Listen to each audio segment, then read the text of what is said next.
बिस्मिल्लाहिर्रहमानिर्रहीम, अस्सलाम वालेकुम। आप देख रहे हैं मुझे मेरे YouTube चैनल पर और मैं मुज़म्मिल अवान हूँ। सदर मुमलिकत आरिफ अलवी साहब ने दरअसल अपने ओहदे के साथ खिलवाड़ किया। उन्होंने अपने ओहदे की आप समझ लें कि बेतौकीरी की। उन्होंने अपने कॉन्स्टिट्यूशनल रोल को मुतनाज़ बनाया। उन्होंने पाकिस्तान के रियासती इदारों को आप ये कह लें कि सारे इदारों को उन्होंने पाकिस्तान के तमाम इदारों को मलिया मेट करने की कोशिश की, उनको नीचा दिखाने की कोशिश की। और जिस तरह की हरकतें, बॉन्डी हरकतें वो कर रहे हैं, जिस तरह से वो कह रहे हैं कि जी army act and official secret act, I don't know किसने सिग्नेचर्स किए और कौन आया और कौन सी बलाएं आई, कौन सी चुड़ैलें आई, कौन से जिन आए जिन्होंने आगे सिग्नेचर किए और वो बिल पास हो गया। ये जो बातें कर रहे हैं, दरअसल इन्होंने इमरान खान साहब को रिलीफ देने के लिए ये सारा कुछ किया। इनको पता था कि इमरान खान साहब साइफर के मुकदमे में मुलज़म नामज़द हैं और उनको इस केस में सज़ा होनी है। इन्होंने क्या किया, इन्होंने इतवार वाले दिन ये एक नया शोशा छोड़ दिया कि जी आर्मी एक्ट और ऑफिशियल सीक्रेट एक्ट जो है उस हवाले से मैं लाइलम था और मुझे पता नहीं था और फलां हो गया, टमकान हो गया, एंज हो गया, तो एंज हो गया। अब वो सदर मुमलिकत साहब जो है ना, वो दरअसल इमरान खान साहब को डिफेंड करने के लिए ये सारा कुछ कर रहे हैं और इदारों को नीचा दिखाने के लिए वो ये सारा कुछ कर रहे हैं। और वो बता रहे हैं कि उनका जो कॉन्स्टिट्यूशनल रोल है वो इंतहाई मुतनाज़ है, वो इंतहाई शर्मनाक है, एक शेमफुल एक्ट है कि ये सदर मुमलिकत की कुर्सी पर एक ऐसा शख्स जो है वो बराजमान है, एक ऐसा शख्स इस मनसब के ऊपर फायज है जो इस ओहदे के भी काबिल नहीं है, जो इस कुर्सी के भी काबिल नहीं है, जिसका किरदार, जिसका कॉन्डक्ट जो है वो मेलाफाइडी है। और वो शख्स जो है वो इससे पहले भी सदर मुमलिकत जो है वो अपना मुंह काला करवा चुकी हैं। जब जस्टिस काजी फाइज ईसा केस में उन्होंने एक सदारती reference supreme court of Pakistan को भेजा, उस रेफरेंस के ऊपर फैसला हुआ और उस रेफरेंस के ऊपर सदर साहब को मुंह की खाना पड़ी। अब देख लें वो ये क्या हरकतें कर रहे हैं कि सदर मुमलिकत साहब जो हैं वो कह रहे हैं कि आर्मी एक्ट और ऑफिशियल सीक्रेट एक्ट के हवाले से मैं लाइलम था और मुझे मेरे स्टाफ ने बेवकूफ़ बनाया। अब उन्होंने अपने सेक्रेटरी वकार अहमद साहब को फारग किया, उनकी खिदमात फौरी तौर पर इस्टेब्लिशमेंट डिवीजन के हवाले करने का फैसला कर दिया और हुमैरा अहमद साहिबा को सेक्रेटरी बना दिया, अपना सेक्रेटरी मुकर्रर कर दिया। अब सदर साहब जो हैं जी, उनको उनके जो सेक्रेटरी थे वकार अहमद साहब, उन्होंने ख़त लिखा और उन्होंने इस हवाले से ये जो आर्मी एक्ट और ऑफिशियल सीक्रेट एक्ट जैसे बिल्स हैं इसके ऊपर उन्होंने वजाहत पेश की। उस ख़त के अंदर क्या लिखा वो मैं आपको बताता हूँ। लेकिन सदर मुमलिकत जो काम कर रहे हैं ये अपने किरदार और अपनी शख्सियत को मुतनाज़ बना चुके हैं।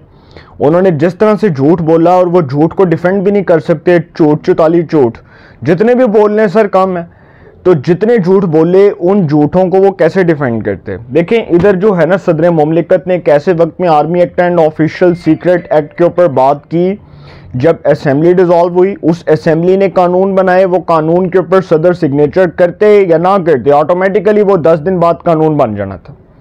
तो सदर साहब जो हैं जी वो कह रहे हैं कि मैं तो लाइलम था।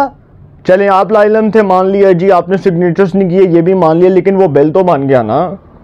उसको अब आप पाकिस्तान की किसी मौजूद अदालत में जाकर चैलेंज नहीं कर सकते, क्योंकि सर सदर साहब का रोल, कॉन्स्टिट्यूशनल रोल जो है वो उनको इस बात की इजाज़त नहीं देता कि वो सुप्रीम कोर्ट ऑफ पाकिस्तान में जाएं। कॉन्स्टिट्यूशन ऑफ पाकिस्तान जो है 1973 का आइन जो है वो पढ़ें। उस दिन मैंने आपको किताब निकाल कर वो चीज़ें दिखाई थी, उसमें लिखा हुआ है कि ये मजलिस शूरा पार्लियामेंट अगर वो सदर को हटाना चाहती हो, उसके पास 2/3 मेजॉरिटी हो, सेनेट ऑफ पाकिस्तान और मजलिस शूरा पार्लियामेंट, इसकी 50% जो है वो अक्सरियत होनी चाहिए कि सदर को हटाने के लिए ये मुनासिब प्लेटफॉर्म है। ये हमारे जो पार्लिमानी निज़ाम है, जो पार्लिमानी निज़ाम हुकूमत है, उसमें ये चीज़ है। उसमें ये नहीं है कि अदालतों में जाओ, ये केसेस अदालतों में लेके जाओ, ये अदालतों का मामला नहीं है। ये सिविलियंस का जो ट्रायल है फौजी अदालतों से मुतल्लिक, ये मामला सुप्रीम कोर्ट का नहीं है। मौजूद अदालत सुप्रीम कोर्ट ऑफ पाकिस्तान, बड़ी इज्जत और बड़े एहतराम के साथ ये अल्फाज इस्तेमाल कर रहा हूँ कि उनका ये मामला नहीं है जिस मामले को वो लेकर बैठे हुए हैं।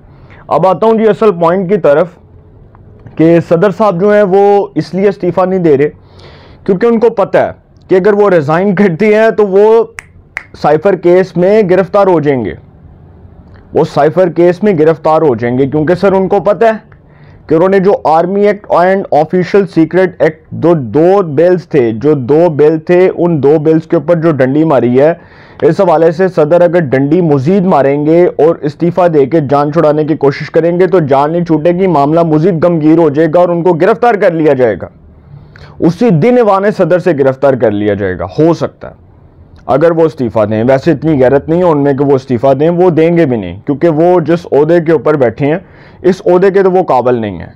ये तो मैंने आपको पहले भी कहा था और अब भी कह रहा हूँ और हाथ जोड़ कर कहता हूँ कि खुदारा एक ऐसे शख्स को सदर मुमलिकत की कुर्सी पर आइंदा के बाद ना बराजमान कीजिएगा जिसको पता ही कख ना हो, जिसको पता ही कुछ ना हो, और वो सदर की कुर्सी पर बैठकर पॉलिटिक्स करे और इदारों को कंट्रोवर्शियल बनाने की, मुतनाज़ बनाने की कोशिश करे। अब आते हैं जी, सदर साहब जो हैं वो सेक्रेटरी वकार अहमद साहब को फारिग कर चुके हैं, उन्होंने सारा मुद्दा उन पर डाल दिया सदर साहब ने अपने सेक्रेटरी के ऊपर। और सदर साहब अगर इतने सच्चे हैं तो इस्तीफ़ा दें और घर जाएं, लेकिन नहीं देंगे सर, उनको पता है वो गिरफ्तार होंगे साइफर केस में। अब सदर के जो सेक्रेटरी हैं उन्होंने अपने ऊपर लगाए जाने वाले तमाम इल्ज़ामात को बेबुनियाद करार दे दिया और उन्होंने ख़त जो लिखा है सदर को, उसमें वो कहते हैं कि इस मामले की FIA या किसी और एजेंसी से तहकीकात करवाएं। किसी अदालत ने मुझे बुलाया तो बेगुनाही साबित करने के लिए तैयार हूँ, रिकॉर्ड पेश करूँगा। सदर मेरी खिदमात इस्टेब्लिशमेंट डिवीज़न को वापस करने की सिफारिश वापस लें।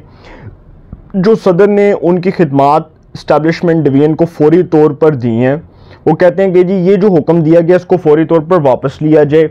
वो ख़त में कहते हैं, उन्होंने ख़त में लिखा है कि ऑफिशियल सीक्रेट एक्ट तरमीमी बिल फाइल नंबर 2045 NADE 23 के साथ सदर को पेश कर दिया और वज़ीर आज़म की एडवाइस 8 अगस्त को मिली।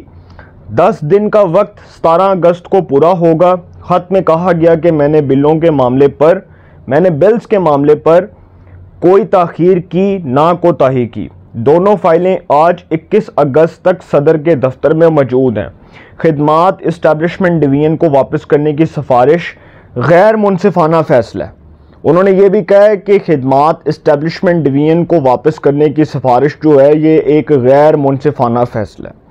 अब सदर साहब जो हैं जी वो डंडी मारते तो पकड़े गए कि चोर की दाढ़ी में तिनका। अब चोर जो है वो चोरी करते पकड़ा गया। अब उसको पता चल गया सदर को कि मेरे हाथ कुछ नहीं, मेरे पल्ले कुछ नहीं। एक तरफ वो इमरान खान को बचाने के लिए इदारों को जिस तरह से मुतनाज़ बनाने की कोशिश कर रहे थे और जिस तरह उन्होंने झूठ बोला कि जी मुझे तो पता ही नहीं था, मेरी नाक के नीचे ये काम नहीं हो रहा था। एक इतने बड़े ओहदे पर विराजमान शख्स जो सदर की कुर्सी पर, उसके मनसब पर, जो रियासत को रिप्रेजेंट करने वाले ओहदे के ऊपर विराजमान हो, वो ये बात करे कि जी मैं तो लाइलम था, मुझे पता ही नहीं था, मैं तो सत्तू पी के सोया था, चुड़ैलें आई, जिन आई और आगे सिग्नेचर की और जी लो जी बिल पास हो गया। ऐसा नहीं होता सदर साहब। वो जो मंतक और दलील पेश कर रहे हैं वो बिल्कुल आइन की रूह से मुतसाविम है, वो आइन की रूह से मुतसाविम है, वो झूठ है। वो दरअसल बादियों नज़र में खुद को, अपने किरदार को मशकूक बना रहे हैं और वो ये साबित करना चाहते हैं कि वो एक सिलेक्टेड, कठपुतली, नलायक, नाहल शख्स से ज़्यादा कुछ भी नहीं है। वो अपने आप को साबित कर चुके हैं, बादियों नज़र में वो अपने आप को साबित कर चुके हैं। सिर्फ इस बात के ऊपर मोहर तस्दीक लगनी है, इस बात पर मोहर तस्दीक लगना बाकी है कि ये शख्स जो है ये इमरान खान को बचाने के लिए जिस हद तक भी जा सकता है, ये इदारों को तबाह बर्बाद करने के दर पे है। ये सदर साहब जो है उनका किरदार मेलाफाइडी है। ये सर कभी ना कभी ये जो है ना, कभी ना कभी ये चीज़ डिस्कस होनी है पाकिस्तान की अदालतों में कि आरफ अलवी जो है ये किसका कठपुतली था। ये सारी चीज़ें डिस्कस होनी है। ये किसके कहने पर इसने रेफरेंस फाइल किया एक सुप्रीम कोर्ट के हाज़र सर्विस जज के खिलाफ, ये किसके कहने पर जो है वो नैब तरामीमी बिल जो है वो रोक कर बैठा, ये किसके कहने पर army act and official secret act को मुतनाज़ बनाकर बैठा। ये इनका किरदार जितना भी सियासी होगा ये उतने ही मशकूक होंगे।